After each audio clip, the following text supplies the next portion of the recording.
Përshëndetje të nderuar shikues, ju ftojmë të ndiqni edicionin e orës 15 të lajmeve. Ashtu sikurse në zgjedhjet e kaluara edhe për votimet e 28 dhjetorit, numri votuesve është më i lartë se sa shifra e banorëve në Kosovë. Në KQZ sqarojnë se një gjë e tillë ndodh për shkak se në listën votuese përveç qytetarëve rezident përfshihen edhe shtetasit e Kosovës që jetojnë jashtë vendit e që nuk janë përfshirë në regjistrim të popullsisë. Rrjedhimisht nuk janë regjistruar as si votues jashtë vendit. Me zëdhënësin e KQZ-s Valmir Elezi bisedoi gazetarja Valmira Hoti.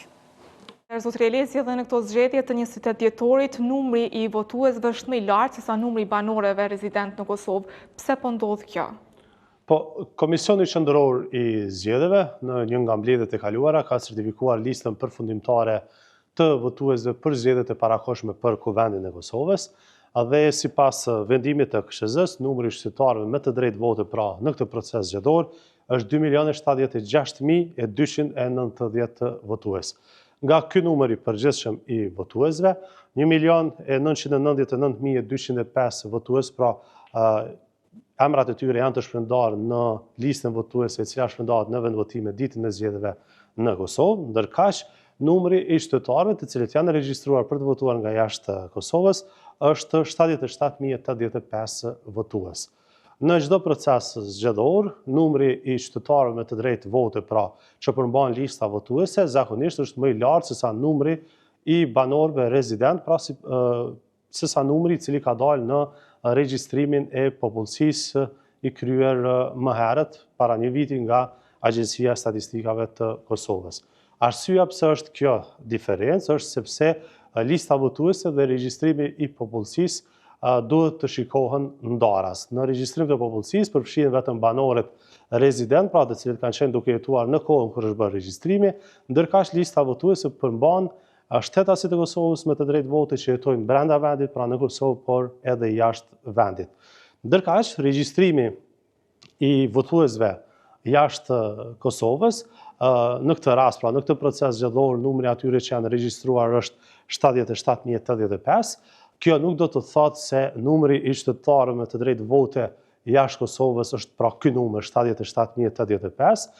Ky numër tregon vetëm qytetarët, pra shtetasit e Kosovës që jetojnë jashtë vendit dhe që kanë kërkuar, pra që kanë dashur, kanë shprehur dëshirën të regjistrohen për të votuar nga jashtë Kosovës, qoftë në përfaqësi diplomatike apo përmes postës.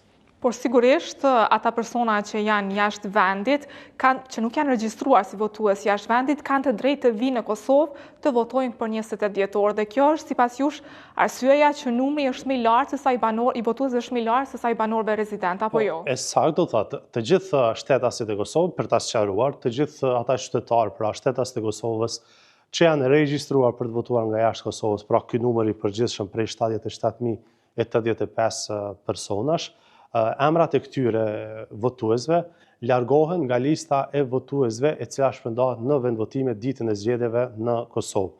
Dhe këta qytetarë, emrin e tyre do ta gjejnë vetëm në listën votuese jashtë Kosovës.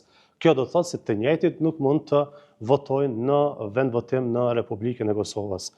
Ndërkaq, shtetasit e Kosovës, të cilët pra qytetarët me të drejtë vote, të cilët jetojnë jashtë vendit, por që nuk janë regjistruar për të votuar jashtë Kosovës, emrin e tyre do ta gjejnë në listën votuese brenda vendit e cila në ditën e zgjedhjeve shpërndahet në vendvotime. Pra në kuadër të këtij numri prej 1.999.205 votuesve me të drejtë vote në ndonjërin nga vendvotimet në Republikën e Kosovës, janë edhe shtetasit e Kosovës, pra që jetojnë jashtë vendit me të drejtë vote dhe që nuk janë përfshirë në procesin e regjistrimit të votuesve. Pra këtu bën këto dallime ndërmjet këtyre të dhënave, ndërmjet këtyre statistikave. E gjithë kjo është ligjore apo jo? Sigurisht në bazë të ligjit për zgjedhjet e përgjithshme, Komisioni Qendror i Zgjedhjeve ka të drejtën që në bazë të ligjit, do thotë, e ka detyrim ligjor që në bazë të ligjit për zgjedhjet e përgjithshme, emrat e qytetarëve votuesve jashtë Kosovës, të cilët të regjistrohen për të votuar nga jashtë Kosovës, qoftë në përfaqësi diplomatike apo për të votuar përmes postës,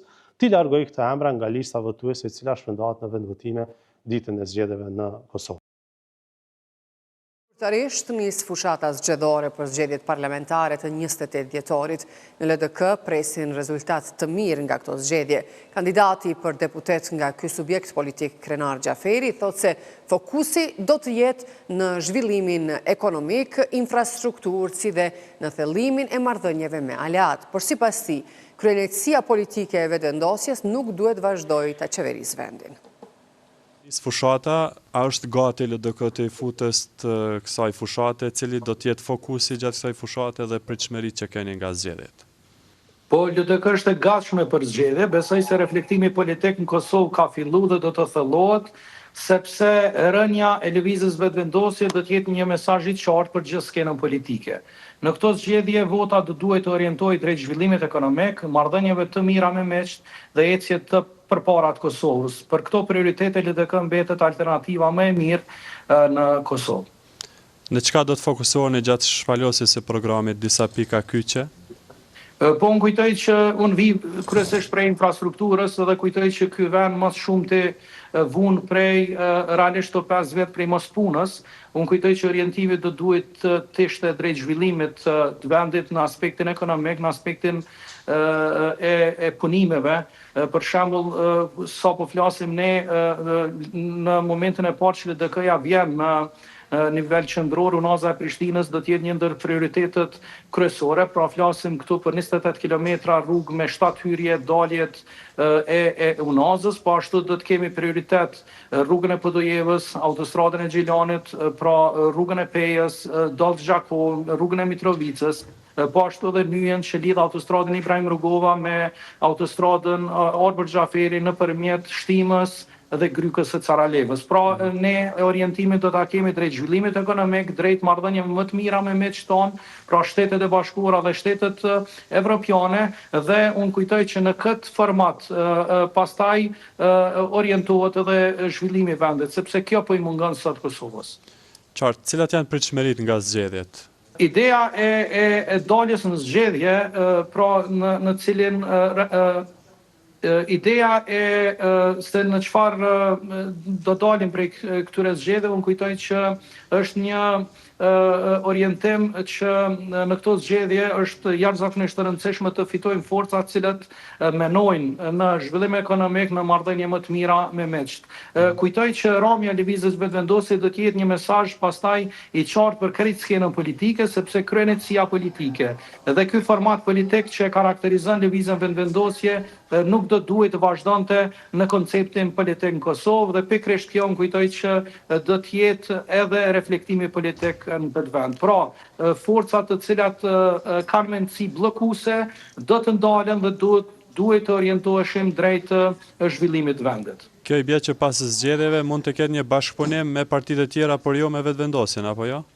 Jo, unë kujtoj që LDK-ja ka këshillin e përgjithshëm i cili jep orientimet strategjike të saj, por kujtoj që unë po flas këtu për atë që Kosovës po i mungon, pra po i mungon një qetësi politike, një pjekuri politike dhe po i mungon zhvillimi ekonomik që LDK-ja më së miri dhe me orientu këtë pjesë, dhe ajo që po i mungon sot Kosovës është ajo që LDK-ja ka në gjelezën e vetë.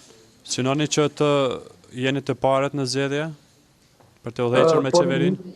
Në garë gjithmonë hyet për me qenë të parët, po më kujtoj që mendësia politike e cila e kemi pa këtu me 48 deputet cilët kanë qenë të parë dhe kanë blloku komplet skenën politike, është mendësia që duhet me ra ky koncept. Edhe për këtë arsye po them që është shumë e rëndësishme që logjika zhvillimore, logjika e ecjes përpara do duhet të fitonte në këtë vend. Kandidati për deputet nga PDK Hajdar Beqa tha se janë të bindur në fitore në zgjedhjet e 28 dhjetorit. Në një intervistë për Radio Televizionin 21, Beqa tha se në fillim të vitit të ardhshëm qeveria do të formohet nga PDK me kryeministër Bedri Hamza. A është gati PDK-ja që të hyjë në fushat zgjedhore dhe cilat janë pritshmëritë nga këto zgjedhje? Partia Demokratike e Kosovës çdo herë është gati për zgjedhje, është parti institucionale, është e përgatitur, është strukturuar gjithandej në Republikën e Kosovës, dhe kur me gati nuk kem qenë se sa përzjedhë të 28 dhjetorit. Pritje tona janë që të fitoj vizioni Partisë Demokratike, të fitoj Kryeministri i Arshëm Bedri Homza dhe të jepim vendit institucione dhe të zhbllokojmë vendin të nxjerrim nga ky hendek që ka futur qeverisja kaluar apo deputeti Kurti. Pra synoni që të delni të pare dhe të udhëheqni me qeverinë të ardhmen. Absolut synojmë dhe jam i bindur që Kosova në fillim të vitit do ta ka kryeministrin e ri, kryeministrin e gjithë qytetarëve, i cili do t'i bëj të gjithë të krenuar me të, sepse ka programin konkret zotin Bedri Homza. Dhe festa e Kosovës do të filloj me 28 dhjetor, në janar do të kemi institucione kredibile në shërbim qytetarëve dhe jam shumë i bindur në fillim këtij viti do ta nisim mbar dhe do t'i kemi edhe themelues të shtetit, themelues të ushtrisë shkrimtare, Hashim Thaçin, Kadri Veselin, Jakub Krasniqin dhe Recep Selimin dhe gjithë shokë tjerë që janë bashkë me ta në Kosovë, në vendin e tyre, në shtëpinë e tyre, në shtetin e tyre dhe me krenar se kur më parë. Me cilat subjekte synoni ta formoni qeverinë dhe a e përfshini vetë vendosjen në një qeveri të mundshme? Ne thash do t'i fitojmë zgjedhjet, do të kemi partneritet me qytetarët e Republikës Kosovës, koalicioni jonë është me popullin dhe sa i përket koalicione pastaj të shohim sa nëse na duhet ndonjë numër për të bërë institucionet. Ne nuk jemi parti përjashtuese, përkundrazi jemi parti që nuk prishim ura dhe kemi aleat edhe të brendshëm edhe të jashtëm për ta çuar Kosovën përpara, aleat të jashtëm kurse aleatët të brendshëm i kemi për të ndërtuar institucionet dhe për të jepur vendit qeveri shërbim qytetarëve. AK-ja i ka bërë të gjitha përgatitjet që të hyjë në garën elektorale për zgjedhjet e jashtëzakonshme parlamentare. Në kryetari i AK-s, Daud Haradinaj, tha për Radio Televizionin 21 se AK-ja do të ketë rezultatin më të mirin që nga pas lufta. Sa besoj që me 28-ën do t'jetë befasi e këtyre zgjedhjeve, edhe jemi të punu, jemi të bëjmë më të mirën të mëjshme. Kur përmena listën, u mënova me ju referu edhe kësaj, janë bashku figura me renome në Kosovë, njerëz me eksperiencë, njerëz me përvojë, profile ndryshme, fushave të ndryshme, shpej ekonomisë, sigurisë, biznesit, aleanca, sidomos mas rezultatit kryetarëve të komunave, që patëm një rezultat jashtëzakonshëm, jemi ka shkojmë këto zgjedhje të bindur në një fitor. Tash fitoreja nënkupton çka pretendojmë, se mund të kesh kuptohet, po unë jam ma shumë se i bindun që aleanca do të ketë rezultatin më të mirin pas luftës.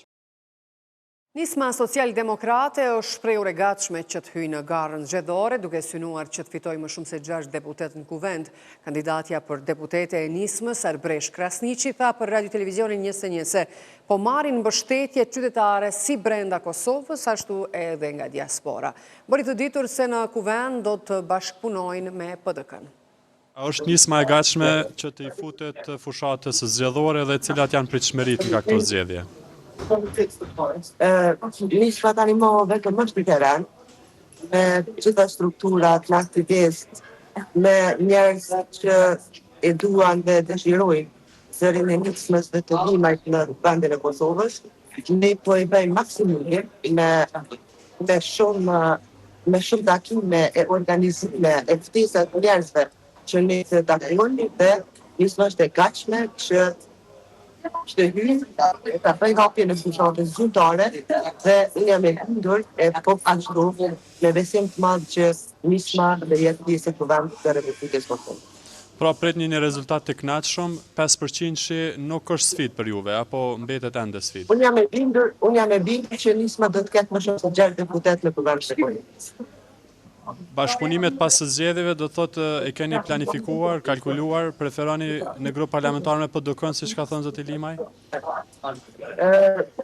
Në shumë prononcime të mediave tona, zoti Limaj e ka potencuar që nisma është e gatshme që të hyjë garës vet.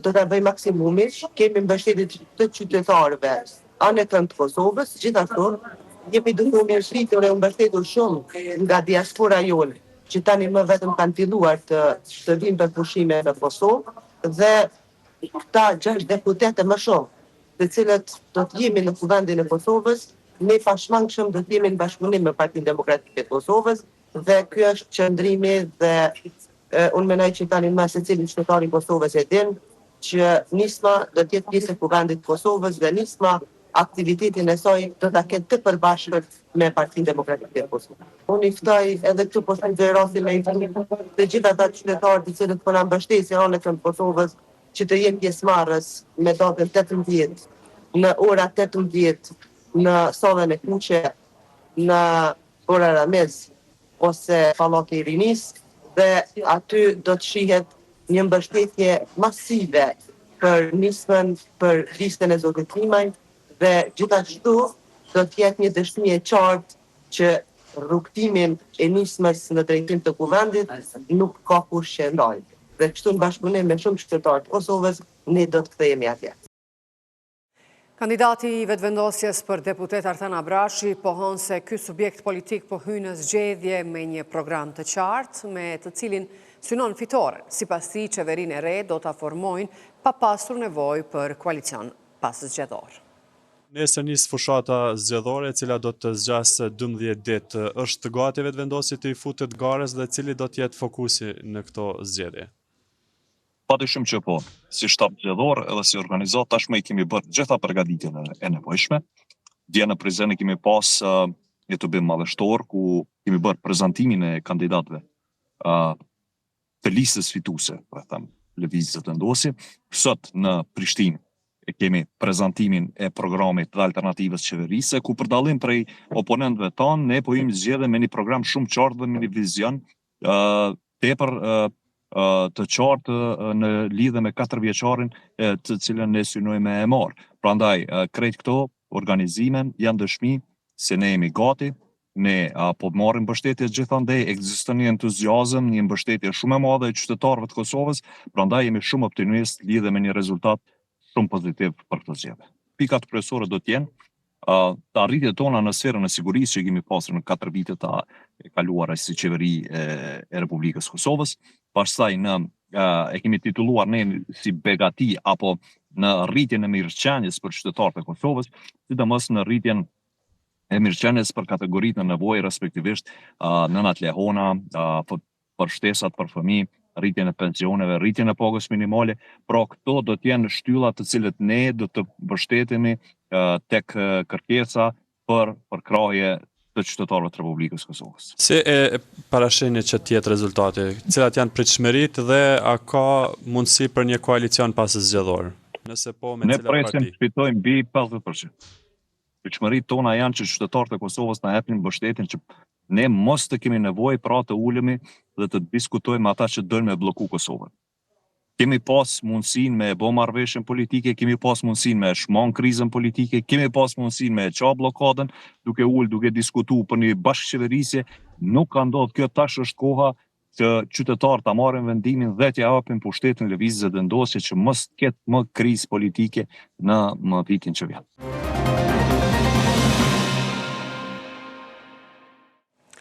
Flasim në vijim për mundësi të heqjes së sanksioneve të Bashkimit Evropian ndaj Kosovës. Analisti politik Shemsi Ashari në deklaroi se këto sanksione nuk do të hiqen para zgjedhjeve të 28 dhjetorit dhe formimit të institucioneve të reja. Ashari shpreh i bindur se BE do të vëzhgojë gjithë fushatën zgjedhore dhe procesin e votimit përpara se të marrë një vendim lidhur me masa ndaj Kosovës. Deklarata e Asharit vjen pas raportimeve se Komisioni Evropian po përgatitet për të hequr gjysmën e masave ndërshkuese ndaj Kosovës, që nënkupton lirimin e një pjese të madhe të fondeve që aktualisht janë të bllokuara.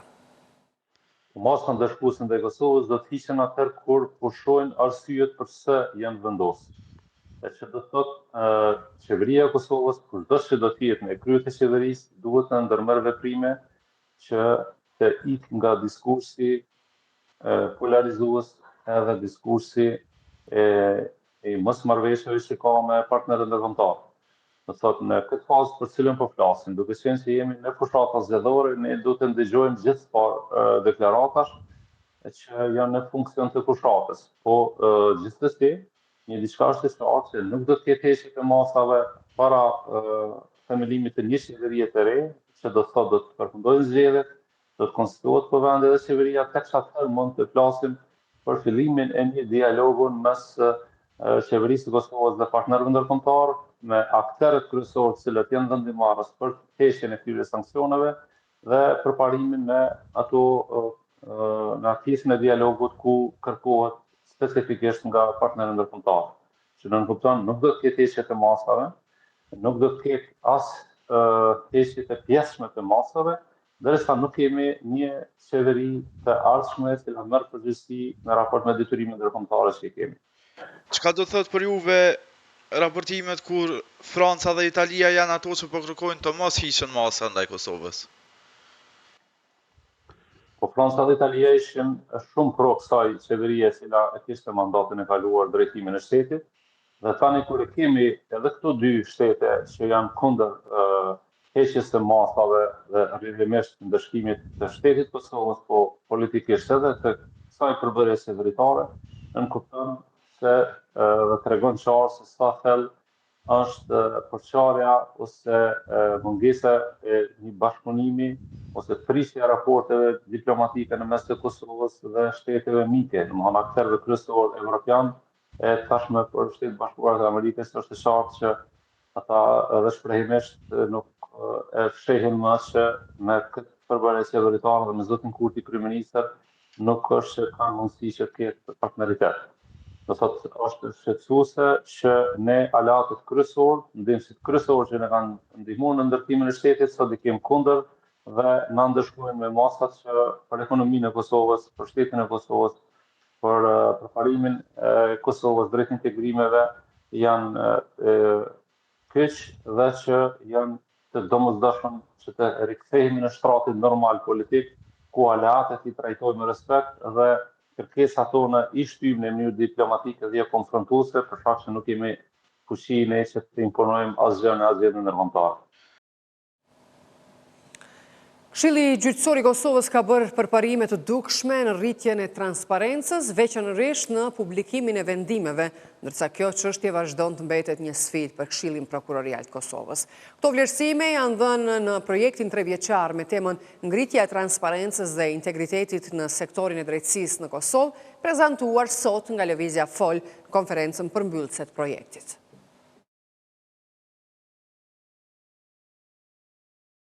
Drejtoresha ekzekutive e Lëvizjes Fol Megjide Demolli Nimani konsideron se projekti tyre ka ndikuar në rritjen e transparencës dhe llogaridhënies.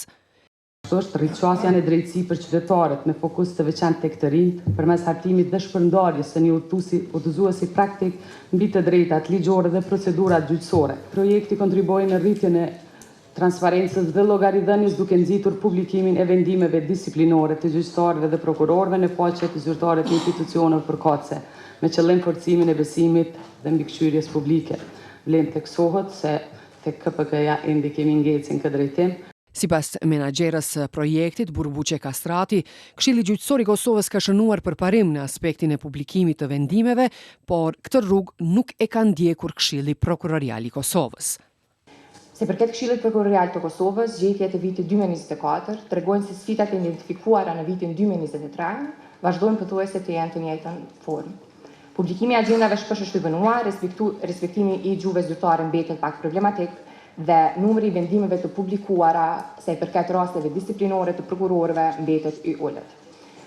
Kjo krijon një hendek të vazhdueshëm midis vendimarrjes institucionale, por një ashtu edhe informimit të qartë të publikut. Fol ka rekomanduar që është shumë e rëndësishme që Këshilli Prokurorial i Kosovës të angazhohet më shumë në publikimin e vendimeve, duke marrë rast këtu edhe vendime disiplinore ndaj prokurorëve. Zëvendës kryesuesja e Këshillit Gjyqësor të Kosovës Arjeta Sadiku vuri në pa standardet që ka ndërtuar sistemi gjyqësor me qëllim të rritjes së transparencës dhe besimit të qytetarëve në drejtësi. Pra, me qëllim të transparencës dhe llogaridhënies, Këshilli Gjyqësor mban takimet online përmes platformës zyrtare ku të gjitha vendimet janë publike përveç ato çështjet disiplinore. Në fillim të këtij viti, Këshilli ka miratuar udhëzimin administrativ për publikimin e vendimeve gjyqësore, përmes të cilit gjykatat publikojnë në kohë reale të gjitha vendimet gjyqësore me përjashtim të disa çështjeve penale. Antari i Këshillit Gjyqësor të Kosovës Visar Krasniqi bëri të ditur se kanë miratuar strategjinë dhe planin e veprimit për vitin 2025-2027, i cili parasheh hapat për rritjen e transparencës dhe llogaridhënies në sistemin prokurorial. Ngritja në njësie të re ose përmirësimi i njësisë aktuale të dedikuar për transparencë brenda sistemit prokurorial, për të publikuar në kohë reale kërkesat, kërkesat për qasjen e dokumente publike që bëhen.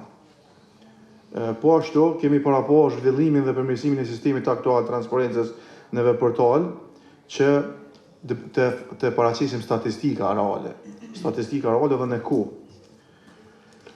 Po ashtu te llogaridhënia kemi paraportur forcimin e sistemit për vlerësim të performancës dhe të disiplinimit kontrollit. Ngritja e transparencës dhe integritetit në sektorin e drejtësisë në Kosovë është realizuar nga Lëvizja Fol dhe është mbështetur nga zyra e Bashkimit Evropian në Kosovë.